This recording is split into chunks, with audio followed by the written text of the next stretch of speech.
Hello बच्चों, कैसे हो? स्वागत है आपका हिंदी निवास में। मैं पद्मलता। आज हम जो है शब्द भेद का जो चौथा भेद है क्रिया, इसके बारे में पढ़ेंगे। अब हम जो है शब्द भेद के जितने भी भेद है, शब्द भेद पार्ट्स ऑफ स्पीच जिसे हम इंग्लिश में कहते हैं, कितने होते हैं? 8 होते हैं। तो इसके पहले हमने जो है संज्ञा, सर्वनाम और विशेषण के बारे में विस्तार से पढ़ा था।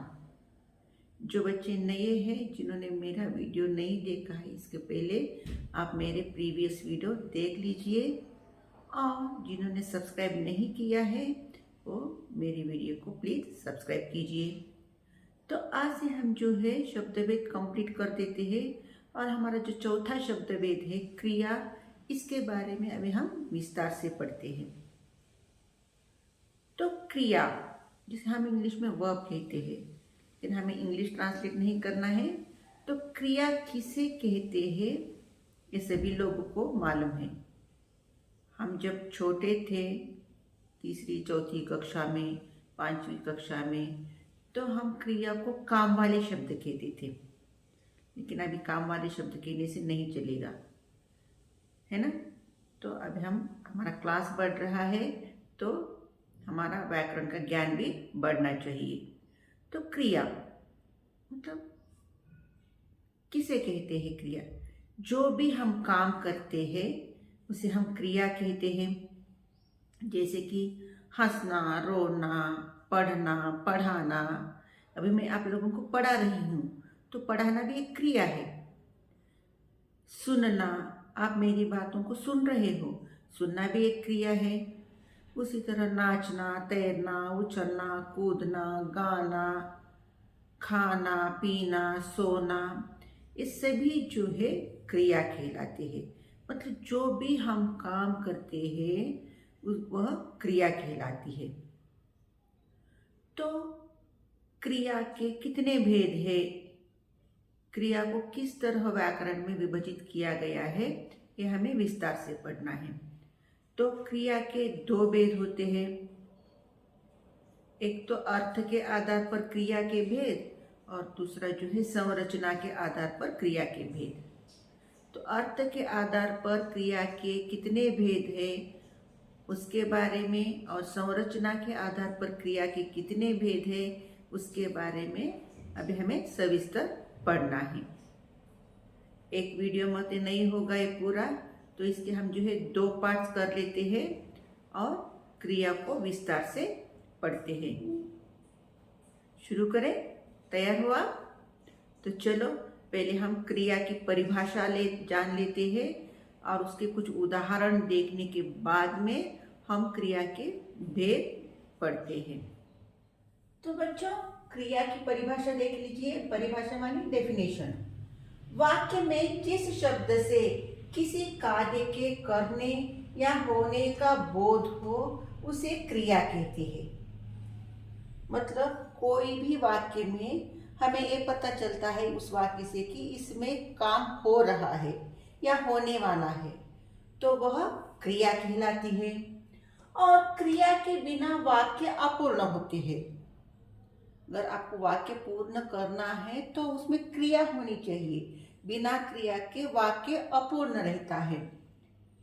एक वाक्य में एक क्रिया अवश्य होती है, कुछ वाक्यों में एक से अधिक क्रियाएं भी होती है। क्रिया वाक्य के अंत में ही आती है।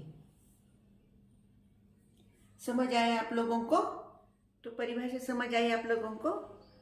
तो जिस वाक्य से हमें ये पता चलता है कि काम हो गया है या होने वाला है या हो रहा है, तो उसे हम क्रिया कहते हैं। और क्रिया के बिना वाक्य अपूर्ण होता है।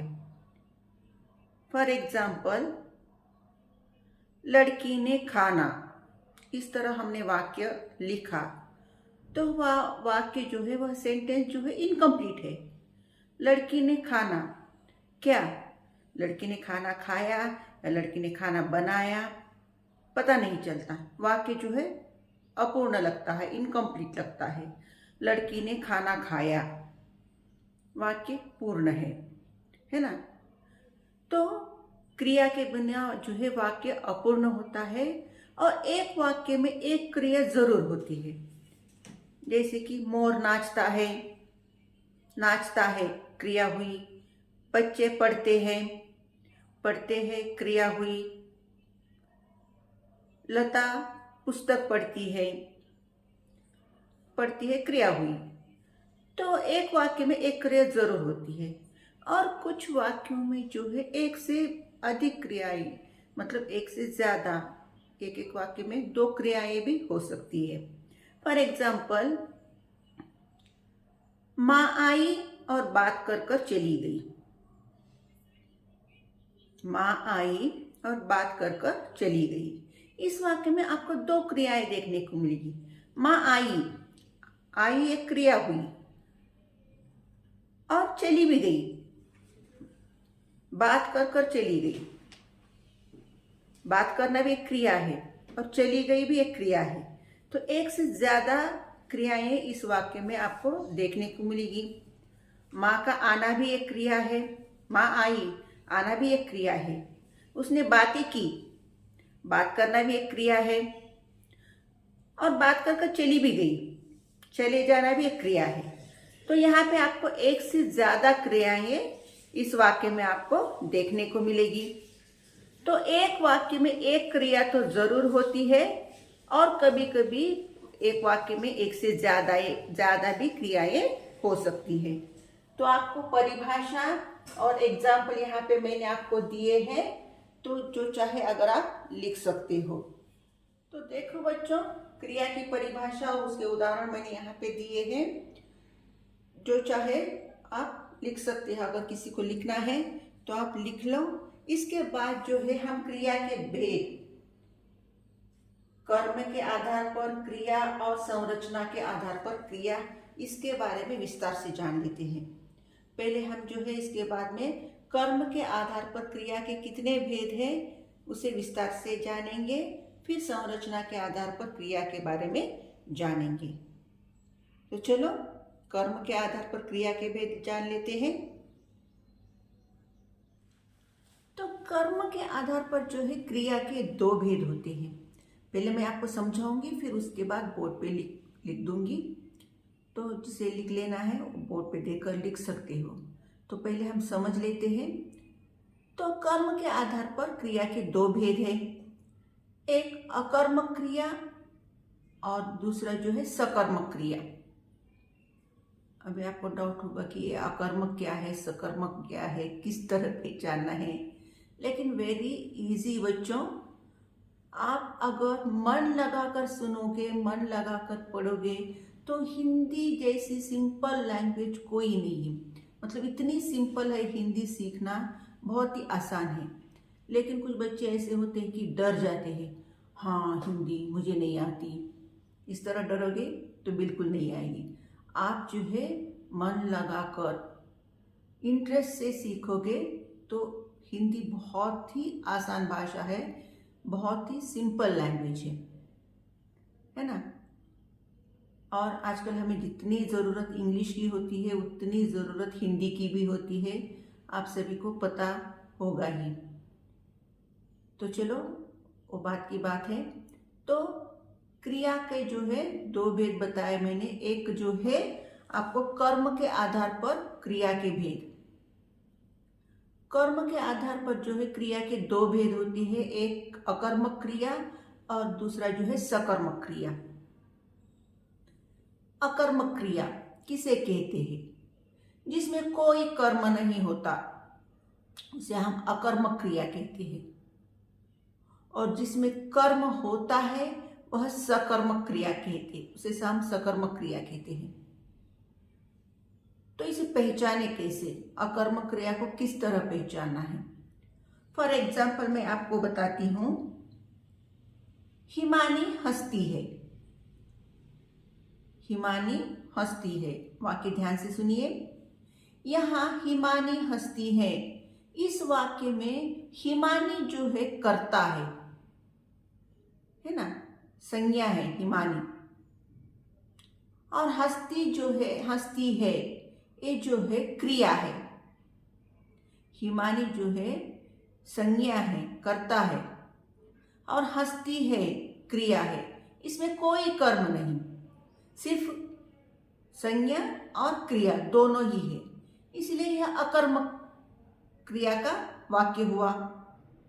उसी तरह लता पुस्तक पढ़ती है, वाक्य ध्यान से सुनिए। लता पुस्तक पढ़ती है, यहां संज्ञा कौन है? लता, और पढ़ती है क्रिया, और पुस्तक जो है कर्म है। लता क्या पढ़ती है? लता पुस्तक पढ़ती है। मतलब आपको प्रश्न पूछने पर उस प्रश्न का उत्तर मिल गया। समझ आ रहा है? लता पुस्तक पढ़ती है, इसमें लता जो है संज्ञा है, पढ़ती है जो है क्रिया है। तो बीच का जो पुस्तक है वह क्या हुआ? कर्म हुआ। तो जिस वाक्य में कर्म होता है उसे हम सकर्मक क्रिया कहते हैं। और सकर्मक क्रिया किस तरह पहचानना है? अगर हम कोई प्रश्न पूछते हैं, उस प्रश्न का उत्तर मिलता है तो आपको वह सकर्मक क्रिया कहलाएगी। अगर प्रश्न पूछने पर उत्तर नहीं मिलता तो वह अकर्मक क्रिया कहलाती है। तो चलो अभी बोर्ड पे जो है अकर्मक क्रिया, सकर्मक क्रिया की परिभाषा और उसके कुछ उदाहरण जान लेते हैं। आपको जो है एग्जाम में एक वाक्य देखकर वह कौन सी क्रिया है, अकर्मक क्रिया है या सकर्मक क्रिया है, इस तरह भी आपको पूछा जाता है। इसीलिए आपको अकर्मक क्रिया, सकर्मक क्रिया किसे कहते हैं इसके बारे में अच्छी तरह जान लेना है। अगर नहीं जानोगे तो पहचानना नामुमकिन है। तो चलो अभी बोर्ड पर विस्तार से मैं यहाँ पे लिख लेती हूँ। अगर किसी को नोट डाउन करना है तो नोट डाउन भी कर सकते हो। तो देखो बच्चों, कर्म के आधार पर क्रिया के भेद। कर्म के आधार पर क्रिया के कितने भेद है? अकर्मक क्रिया, सकर्मक क्रिया। कर्म के आधार पर क्रिया के दो भेद है। तो पहले अकर्मक क्रिया की परिभाषा जान लेते हैं, उसके उदाहरण देखने के बाद फिर सकर्मक क्रिया के बारे में जानते हैं। तो अकर्मक क्रिया किसे कहते हैं? जिस क्रिया के साथ कर्म नहीं होता उसे अकर्मक क्रिया कहते हैं। जिस क्रिया के साथ कर्म नहीं होता उसे अकर्मक क्रिया कहते हैं। अकर्मक क्रिया का फल कर्ता पर पड़ता है। कर्ता किसे कहते हैं? क्रिया को करने वाला जो व्यक्ति होता है वह कर्ता कहलाता है। चाहे उस वाक्य में संज्ञा भी आ सकती है या सर्वनाम भी। मैंने आपको इसके पहले बताया था कि लड़का हिमानी हंसती है, तो हिमानी जो है कर्ता हुआ। तो हंसने की क्रिया कौन कर रहा है? हिमानी कर रही है, तो हिमानी जो है कर्ता हुआ। तो अकर्मक क्रिया में क्रिया का फल जो है हमेशा कर्ता पर पड़ता है। वह खेलता है, इस वाक्य में जो है वह कर्ता हुआ। ये जरूर नहीं कि हमेशा संज्ञा ही कर्ता हो, सर्वनाम भी हो सकता है। कर्ता किसे कहते हैं? क्रिया जो करता है उसे कर्ता कहते हैं। वह खेलता है, तो यहाँ खेलने की क्रिया जो है कौन कर रहा है? वह, तो वह कर्ता हुआ। और खेलने मतलब क्रिया का फल जो है किस पर पड़ा? कर्ता पर पड़ा। समझ आया? तो अकर्मक क्रिया में क्रिया का फल जो है कर्ता पर पड़ता है। कर्ता किसे कहते हैं? क्रिया जो करता है, क्रिया को करने वाले को कर्ता कहते हैं। तो ये अकर्मक क्रिया की परिभाषा हुई। तो अकर्मक क्रिया के कुछ एग्जाम्पल्स देख लेते हैं, फिर उसके बाद सकर्मक क्रिया के बारे में जानते हैं। जिसे नोट डाउन करना है कर लो बच्चों। तो देखो बच्चों, अकर्मक क्रिया के उदाहरण। हिमानी हंसती है, हंसती है क्रिया है, हिमानी करता है, इसमें कोई कर्म नहीं, इसलिए यह अकर्मक क्रिया का वाक्य हुआ। विनय खेलता है, यहाँ खेलता है क्रिया है, विनय करता है, इसमें कोई कर्म नहीं, इसलिए विनय खेलता है अकर्मक क्रिया का उदाहरण हुआ। वह रोता है क्रिया है वह जो है कर्ता है। तो यहाँ भी कोई कर्म नहीं, सिर्फ क्रिया और कर्ता दोनों ही है, इसलिए वह रोता है ये भी जो है अकर्मक क्रिया का उदाहरण हुआ। रेलगाड़ी चलती है क्रिया है, रेलगाड़ी जो है कर्ता है, तो इसमें भी कोई कर्म नहीं, इसलिए ये भी अकर्मक क्रिया का उदाहरण हुआ। तो ये थे हमारे अकर्मक क्रिया के कुछ एग्जाम्पल्स। नोट डाउन करना है तो नोट डाउन कर लो। अभी जो है हम इसके बाद सकर्मक क्रिया के बारे में विस्तार से जानते हैं। देखो बच्चों, सकर्मक क्रिया किसे कहते हैं? जिस क्रिया के साथ वाक्य में कर्म रहता है उसे सकर्मक क्रिया कहते हैं। मतलब कर्ता और क्रिया के साथ अगर उस वाक्य में कर्म भी होता है तो वह सकर्मक क्रिया कहलाती है। ऐसी क्रियाओं का फल यानी प्रभाव जो है कर्म पर पड़ता है। जैसे कि गुनगुन पुस्तक पढ़ती है, इसमें कर्ता कौन है? गुनगुन है। पढ़ती है क्या है? क्रिया है। और पुस्तक जो है कर्म है। तो यहाँ पढ़ती है मतलब क्रिया का प्रभाव जो है पुस्तक पर पड़ा है। गुनगुन क्या पढ़ती है? पुस्तक पढ़ती है। चाहे वह पुस्तक गुनगुन पढ़ती हो या मैं पढ़ती हूँ या आप पढ़ते हो, कर्ता पर कर्ता का कोई संबंध नहीं। यहाँ इसका प्रभाव जो है, क्रिया का प्रभाव जो है यहाँ किस पर पड़ा है? कर्म पर पड़ा है। पढ़ने वाला कोई भी हो उसे कोई फर्क नहीं पड़ता। यानी क्रिया का प्रभाव जो है सकर्मक क्रिया में हमेशा क्रिया का प्रभाव कर्म पर पड़ता है। उसी तरह राजेश पतंग उड़ाता है, इसमें उड़ाता है क्रिया है, राजेश जो है कर्ता है और पतंग जो है कर्म है।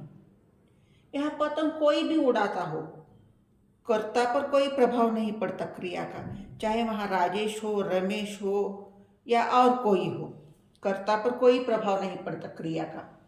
क्रिया का प्रभाव किस पर पड़ता है? कर्म पर, पतंग पर। तो गाय घास खाती है, यहाँ खाती है क्रिया है, गाय जो है कर्ता है और घास जो है कर्म है। तो ये जो है सकर्मक क्रिया के उदाहरण हुए। सकर्मक क्रिया में आपको क्या लगाकर अगर प्रश्न पूछा जाता है तो उसका उत्तर मिल जाता है। गुनगुन क्या करती है? गुनगुन पुस्तक पढ़ती है। राजेश क्या उड़ा रहा है? राजेश पतंग उड़ा रहा है। गाय क्या खाती है? गाय घास खाती है। इस तरह आपको क्या लगाकर प्रश्न पूछने पर उत्तर मिल गया है तो यह सकर्मक क्रिया हुई। समझ आया? सकर्मक क्रिया में हमेशा जो है कर्म होता है और क्रिया का प्रभाव जो है, क्रिया का फल जो है कर्म पर पड़ता है। और क्या लगाकर प्रश्न पूछने पर अगर उत्तर मिलता है तो वह सकर्मक क्रिया हुई। समझ आया? तो चलो नोट डाउन करना है तो नोट डाउन कर लो। इसके बाद जो है हम सकर्मक क्रिया के भी भेद है। सकर्मक क्रिया के जो है दो भेद है, वह है एक कर्मक क्रिया और विकर्मक क्रिया। तो उसे भी हम जान लेते हैं अभी। तो बच्चों, अब तक मैंने जो आप लोगों को पढ़ाया है आशा करती हूँ समझ में आया होगा। समझ आया ना? अगर नहीं आया, कोई डाउट हो तो आप जो है आप मुझे पूछ सकते हो कमेंट करके। कमेंट बॉक्स में आप आपके डाउट पूछ लीजिए, मैं क्लियर कर दूंगी। राइट? तो सकर्मक क्रिया के मैंने कहा था दो भेद होते हैं, एक कर्मक क्रिया और द्विकर्मक क्रिया। नाम से ही आपको पता चल रहा होगा। एक कर्मक मतलब जिस वाक्य में क्रिया का एक ही कर्म हो वह एक कर्मक कहलाती है।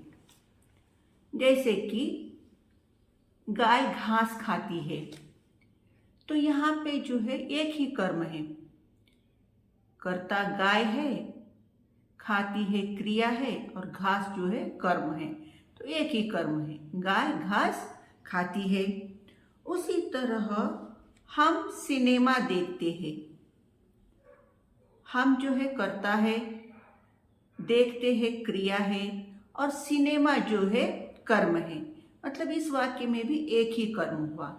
मतलब जिस वाक्य में जो है क्रिया का एक ही कर्म होता है वह एक कर्मक क्रिया कहलाती है। उसी तरह द्विकर्मक क्रिया, सकर्मक क्रिया का जो दूसरा भेद है वह द्विकर्मक क्रिया। द्वि मतलब दो। जिस वाक्य में क्रिया के दो कर्म होते हैं वह द्विकर्मक क्रिया कहलाती है। समझ आया आप लोगों को? जिस वाक्य में क्रिया के दो कर्म होते हैं वह द्विकर्मक क्रिया कहलाती है। जैसे कि दादाजी बच्चों को कहानी सुनाते हैं या सुना रहे हैं। दादाजी बच्चों को कहानी सुना रहे हैं। यहाँ दो कर्म हैं, पहचानोगे? बच्चों को कहानी मतलब दादाजी बच्चों को सुना रहे हैं। मैं वाक्य डिवाइड कर देती हूँ। दादाजी बच्चों को कहानी सुना रहे हैं, ये पूरा वाक्य है। इसमें दो कर्म हैं। तो दो कर्म किस तरह आपको पहचानना है? दादाजी बच्चों को सुना रहे हैं, यहाँ दादाजी करता है, सुना रहे हैं क्रिया है। तो बच्चों को एक कर्म हुआ। दादाजी कहानी सुना रहे हैं, दादाजी करता है, सुना रहे हैं क्रिया है, और कहानी जो है कर्म है। मतलब यहाँ बच्चों को कहानी, दो कर्म हुए इस वाक्य में, इसलिए यह द्विकर्मक क्रिया है। उसी तरह न्यायाधीश ने अपराधी को दंड दिया। वाक्य ध्यान से सुनिए। न्यायाधीश ने अपराधी को दंड दिया। इस वाक्य में भी दो कर्म हैं। आपको आसान करने के लिए मैं उस वाक्य को डिवाइड कर देती हूँ ताकि आप वाक्य में कर्म जो है आसानी से पहचान सको। न्यायाधीश ने अपराधी को दंड दिया। यहाँ अपराधी को दंड, दो कर्म हुए। न्यायाधीश ने दंड दिया, दंड एक कर्म हुआ। न्यायाधीश ने अपराधी को दिया, अपराधी दूसरा कर्म हुआ। यानी न्यायाधीश ने अपराधी को दंड दिया। इस वाक्य में जो है अपराधी को दंड, दो कर्म हुए, इसलिए यह द्विकर्मक क्रिया है। उसी तरह लतिका गाय को घास खिलाती है। लतिका गाय को घास खिलाती है। तो यहाँ गाय को घास, दो कर्म हुए। लतिका गाय को खिलाती है, लतिका घास खिलाती है। अगर हम वाक्य को डिवाइड करके देखेंगे तो आप आसानी से कर्म पहचान सकोगे। लतिका गाय को घास खिलाती है, लतिका गाय को खिलाती है। इस तरह वाक्य हम डिवाइड करेंगे तो लतिका करता हुआ, खिलाती है क्रिया हुई, और गाय को जो है कर्म हुआ। लतिका घास खिलाती है, लतिका करता, खिलाती है क्रिया, और घास जो है कर्म। मैंने आप आसानी से पहचान सको इसलिए उस वाक्य को मैंने डिवाइड किया था। तो दो कर्म इस वाक्य में भी आपको देखने को मिलेंगे। लतिका गाय को घास खिलाती है, तो गाय को घास, यह दो कर्म है इस वाक्य में, गाय को और घास। समझ आए? तो जिस वाक्य में क्रिया के दो कर्म होते हैं वह द्विकर्मक क्रिया कहलाती है, और जिस वाक्य में क्रिया का एक ही कर्म होता है वह एक कर्मक क्रिया कहलाती है। तो चलो विस्तार से लिख लेते हैं एग्जाम्पल्स के साथ, और जिसे नोट डाउन करना है नोट डाउन भी कर लो। तो बच्चों समझ आया टॉपिक? अब तक हमने क्या पढ़ा? क्रिया किसे कहते हैं, क्रिया के कुछ उदाहरण देखे, क्रिया के भेद, कर्म के आधार पर क्रिया के भेद, उसमें हमने अकर्मक क्रिया किसे कहते हैं, अकर्मक क्रिया के उदाहरण देखे, सकर्मक क्रिया किसे कहते हैं, सकर्मक क्रिया के कुछ उदाहरण देखे। उसी तरह सकर्मक क्रिया के भेद देके हमने एक कर्मक क्रिया और द्विकर्मक क्रिया, एक कर्मक क्रिया किसे कहते हैं उसके उदाहरण, और द्विकर्मक क्रिया किसे कहते हैं उसके उदाहरण हमने अब तक देखा। तो क्रिया के भेद अर्थ के आधार कर्म के आधार पर क्रिया के भेद हमने अब तक पढ़ा।